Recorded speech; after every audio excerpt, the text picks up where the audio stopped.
আসসালামু আলাইকুম প্রিয় দর্শক, কেমন আছেন সবাই? বকুলপুর সিজন 2 এর 431তম পর্বে আপনারা দেখতে পাবেন মোসন সরকার এবার দীপালিকে হত্যা করার জন্য বোরহানকে টাকার লোভ দেখাতে থাকবে। কিন্তু বোরহান মোসন সরকারের কোনো কথাই শুনতে চাইবে না। এক পর্যায়ে মোসন সরকার কোনো গতি না পেয়ে বোরহানকে থ্রেট করতে থাকবে, কিন্তু তাতেও বোরহান মোসন সরকারের কোনো কথা শুনবে না। বোরহান বলবে সেই পাপের পথ ছেড়ে দিয়েছে আর কখনোই সে পাপের পথে ফিরে যাবে না। এরপরে মোসন সরকারকে দেখা যাবে রাগ করে ওখান থেকে চলে যেতে।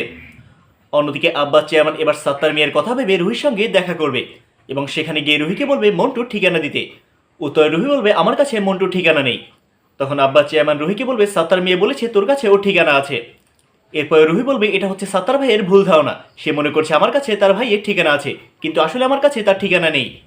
তাছাড়া মন্টু ভাই টেডি ভাইকে ডেকে নেওয়ার পর থেকে সাত্তার ভাই এটা মনে করছে তার ভাইয়ের ঠিকানা নিশ্চয়ই দিবা আপার কাছে আছে, কিন্তু আসলে ব্যাপারটি একদমই এমন না। আর তাই সে আমাকেও সন্দেহ করছে আমি হয়তো তাকে ঠিকানা দিচ্ছি না। তাছাড়া সব থেকে বড় কথা হলো ফোয়ারাও চাচ্ছে না মন্টু ভাই ফিরে আসুক। তখন আব্বাস চেয়ারম্যানকে দেখা যাবে অনেক বেশি অবাক হয়ে যেতে। তখন আব্বাস চেয়ারম্যান বুঝতে পারবে ফোয়ারার কাছে মন্টুর গুরুত্ব ফুরিয়ে গেছে, আর সে যে ধরনের কাজ করেছে এতে ফোয়ারা তাকে ক্ষমা করবে না। অন্যদিকে দিবা এবার আব্বাস চেয়ারম্যানের সঙ্গে তার সমস্যা নিয়ে আলোচনা করবে। তখন আব্বাস চেয়ারম্যান বলবে দিবাকে একদমই চিন্তা না করতে। দিবা সুরক্ষার জন্য আব্বাস চেয়ারম্যান সব ধরনের ব্যবস্থা করবে।